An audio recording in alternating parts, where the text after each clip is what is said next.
Welcome back, folks. Texas Patriot Off-Road and Outdoors.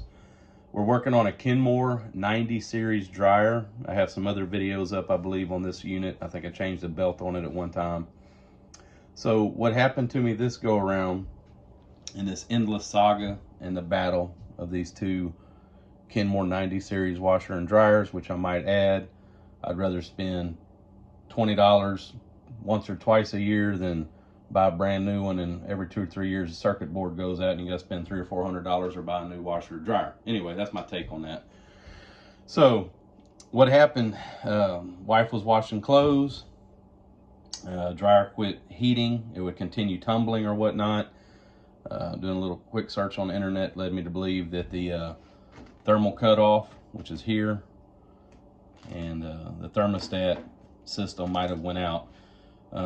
And what happens is the system works together. So if this thermostat, which is supposed to run up to 250 degrees, if it's stuck in the closed circuit position, this thermal cutoff is a safety. And if this reaches 309 degrees, and they're both located on the heater element housing, this reaches 309 degrees, it'll open the circuit up and cause the heater to quit working. Dryer will continue spinning or whatnot.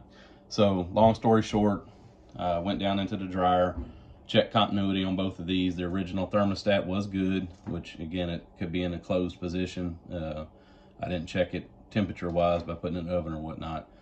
But the thermal cutoff fuse, when I put the multimeter on it, I was able to see that it was open, not allowing it to complete a circuit. So I replaced it, and I got the dryer back working again. Well, while I had the dryer apart, I took my leaf blower, tried to blow the bottom of the dryer out. I must have blew some lint into the heating element without thinking. Dryer ran for about an hour. It shut completely off, wouldn't work at all. Did some more internet research, led me to believe that this piece here, which is called the thermal fuse, that's a thermal cutoff fuse. This is a thermal fuse. This is located actually near the blower wheel housing. If this gets overheated and shuts down, again, it'll open the circuit. It won't allow the blower wheel to come on, which the blower wheel controls also the drum. And when all that happens, you know, the dryer don't work at all. So went down in there, checked the original one. Sure enough, continuity showed that it was open, and replaced it. Got the dryer working again. So that's where we're at. So today, and by the way, on these parts here, this part overheating generally is caused from your dryer vent being clogged, the filter being clogged, or some kind of restriction within the dryer or the duct that goes out the house. So if that does fail on you, that's one thing you want to check to make sure that all your 4-inch dryer vent line is clear. You might have to take the dryer apart like I did, and I cleared a bunch of lint out that was in there. It's been a long, you know, I've had this dryer since about 1998, so it was probably due for a cleaning. Tools needed to get to where we're going: 1/4-inch nut driver, Phillips head screwdriver, flat blade screwdriver, of course a multimeter to check your components, and I just have a temperature, thermal temperature sensor here. So in a minute, I'm gonna pause the video. I'll show you where and how to get to these things. Also, this is a dryer that has, I didn't have a spring connected on there. This is the dryer that has the door lint filter. So we're not talking about some of them have the lint screen where you pull a lid or pull the lint filter out from the top. If that's the case, this item and some of the other items would be located, I believe, on the back side of the dryer, and that would be on Kenmore or Whirlpool style washer and dryers. All right, y'all stand by. All right, so real quick before we get started with the tear down of the dryer, I want to show y'all what that means to check for continuity. And to my understanding, all continuity means is you have a continuous loop without a break in the circuit. So you'll take the multimeter, and my apologies for the screen. I'm come down here to the lowest ohm setting. Barely see that. Hopefully you can see it on the video. And again, the thermostat, which is the red one here, it is good. So better angle for y'all.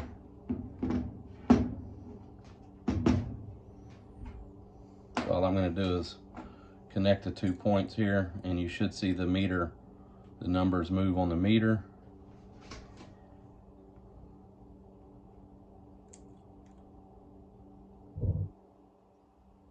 See that? It does move and change. Okay, that's showing me that the circuit is connected, and you can actually find the stats on each part that you're going to check the ohms on or the continuity. As you can see, this one is not doing anything. That tells you the circuit is open and it's failed. And again, this is a non-resettable item. These thermostats, you have this one, which again is located on the heating element box. It opens at 250 degrees. When it cools back down to a certain temperature, it closes again, allowing the heating element to come back on. And that other thermal cutoff fuse that we were talking about earlier, that's a safety for that. Now this particular one here, this one controls the other thermostat that's on the blower wheel housing, and we'll show you that in a minute. That blower wheel housing is supposed to operate and keep the drum of the dryer, the internal drum, at about 150 degrees. When it reaches 150, it'll send a signal to the heating element to shut off as well until it resets back to a certain temperature. All right, first thing to do to start getting this dryer torn apart to get to the area we need, you're gonna take and pull your caps off on the end. Just give it a little snug, little tug, comes right off. There'll be a Phillips head screw here and here.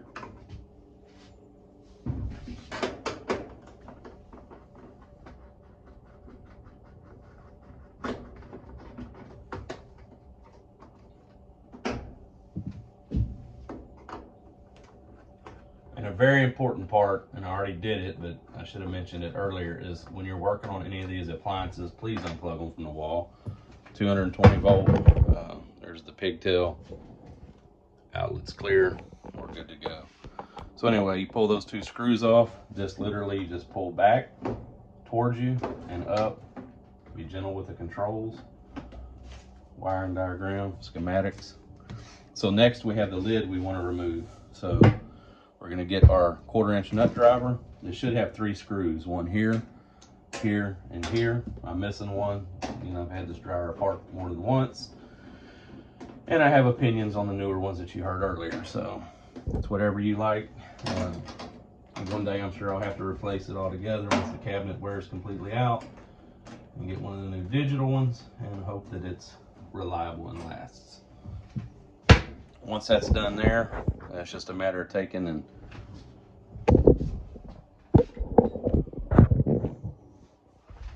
just give a pull towards yourself, and that just comes right out the way.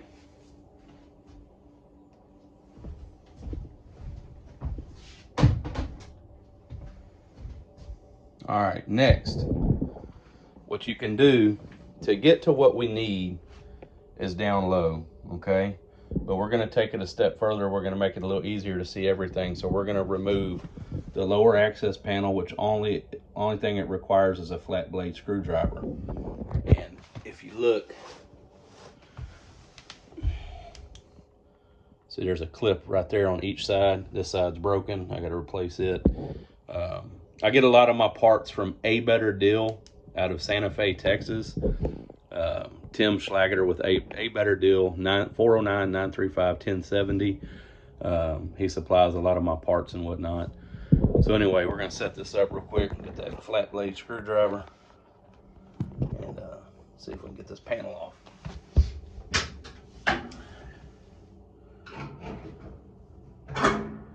Again, there'd be another one on the other side that's broken, and just lift off. So literally that exposes, that's your, back there, this item here, that's the cover for your heating element housing. And there's a lot of your wiring and all that back there. This right here is part of your blower wheel ductwork. So your blower wheel is back behind here. But we're gonna go ahead and remove all of this stuff so that we can get to this heater element. You don't have to do what I'm fixing to do to get the heating element out. Literally, to get that element out, all you would have to do is take your 1/4 inch nut driver and remove this and this, and you take that whole assembly and twist it counterclockwise from about the 6 o'clock position to about the 4 o'clock position, and you can slowly pull it out, start disconnecting the wires as you're pulling it. It makes it easier, and you get it all the way out without removing the door and stuff. But we're going to go ahead and do that just so we can get to everything easier that way, and it's an education, show you how to do it. Remove your door springs on each side. There's one there, one there, and then we have 1/4 inch nut driver work again, one here, one on the other side. All right, got the left side off, taking the right side. All right, now we got everything underneath except for this yellow wire here. We need to disconnect it. Can drop it out the way. Now we're gonna go back up top for a minute. We have a 1/4 inch nut driver here and here. And then we're gonna disconnect these wires. Just remember the orientation: blue on the right, the white one, and of course the black one here. You can't get it wrong.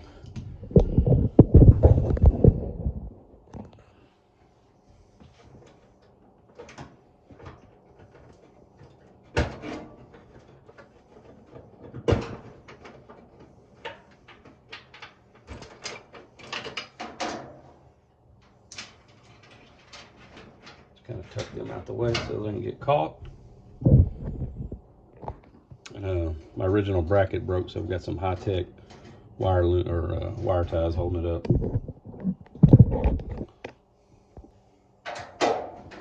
Got the left side, getting the right. So now that we've got everything disconnected, no fasteners or anything's holding this door on, literally the drum, there's some felt around the edge of the door. This door is literally just going to kind of pull out, and then you're going to lift up. It's making a liar out of me. Of course, I'm one-handing this right now.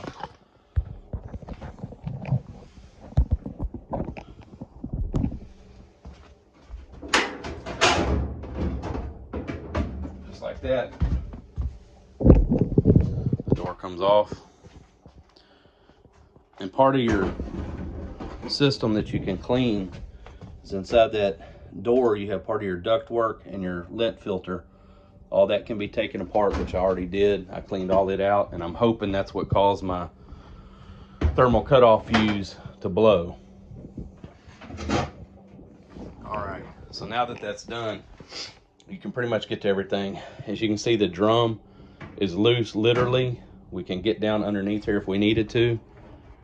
Now again, I think I have another video on the belt removal and replacement. You can reach underneath the back behind here.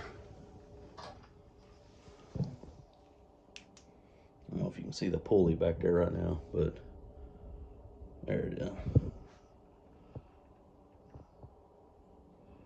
Somewhere in there. The pulley's back there. You can see, you can just literally use that one side that's spring loaded. You can push it and remove the belt and pull the drum right out.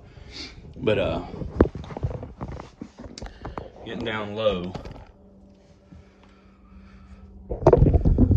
we're going to talk about two systems. First system is the thermal fuse that I replaced. Here, as you can see the date. If this thermal fuse goes out, it'll kill the power to the actual blower motor, which also turns the drum. Dryer won't work at all. Here's the thermostat that controls the internal temperature of the clothing, the drum here. It's about 150 degree thermostat.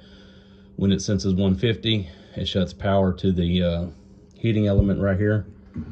And when it drops down to a certain temperature, it'll allow it to kick back on. Then on the heating element, we're going to pull it out in a minute. Again, it's got its own thermal fuse, or thermal cutoff fuse they call it, and its own thermostat. And we're going to take that out in just a second. All right. We're already loosening these with the nut driver. I'm going to go ahead and take this shield off just so it's a little easier to see and look at. One screw holds it on. And you can see that's the element inside there. When the dryer's going and the element's getting power, it'll glow orange.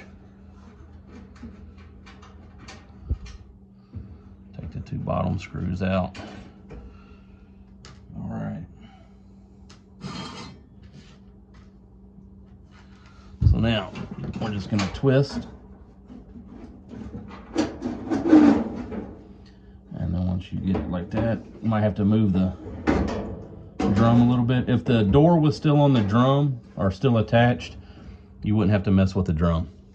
So as I'm moving this out, I'm going to start disconnecting the wires. Again, I've already memorized what goes where. I've had this thing apart a couple times.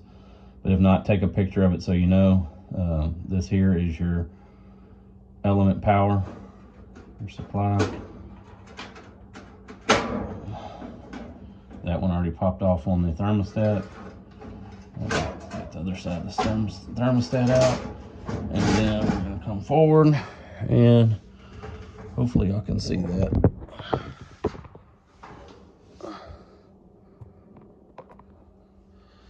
So again, you got a red and black on the thermostat, and then we got a red and black over here on the thermal cutoff fuse. And that's what it was actually bad.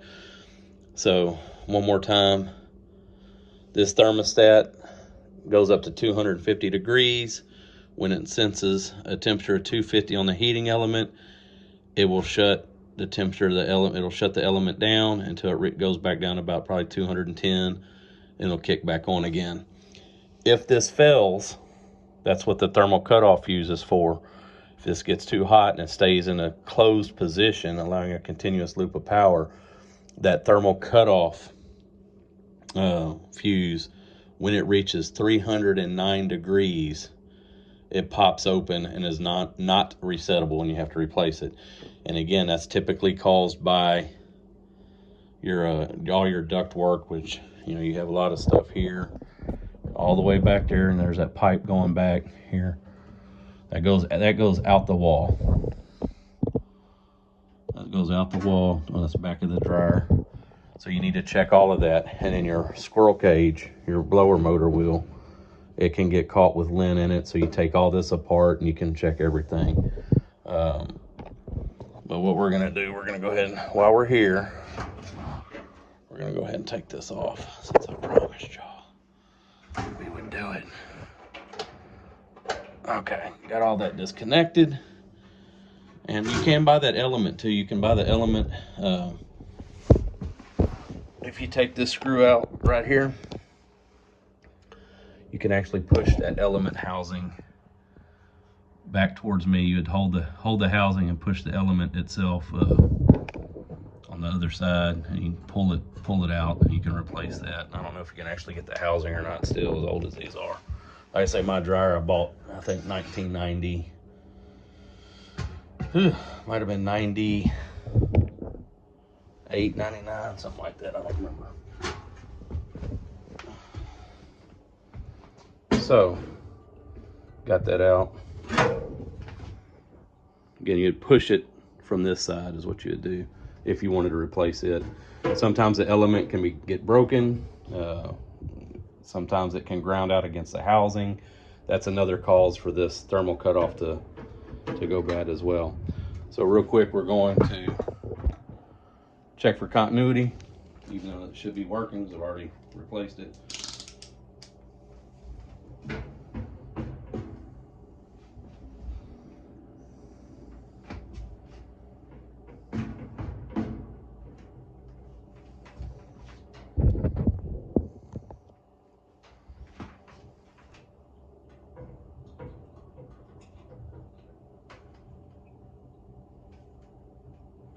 I'm all in the way, aren't I?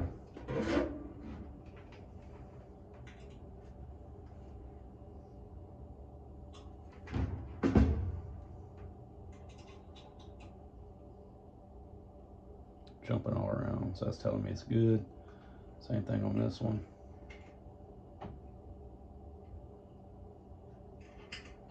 It's good. Okay. So folks, that is it. That is the process on replacing those components. You can get them on Amazon or just wherever. They're Walmart, I think you order them on Walmart, Home Depot, Lowe's. Just make sure whatever you get, make sure that you're getting the right temperature for your particular dryer. Like I say, this one's up to 250 degrees. This shuts down at 309. And then the other thermostat down here on the blower wheel, this one here goes to, I believe, 150. And I don't know what the cutoff is on this thermal fuse itself. But that's pretty much it. And see if I get another quick peek back there at that. There's that pulley. You could, like I say, you could push it one way or the other, and you can get tension, loosen the tension on the belt, and pull the belt off the pulley, and the drum just literally, if you wanted to replace that belt, it just comes right out. Anyway, thank y'all for watching. Texas Patriot Off-Road and Outdoors.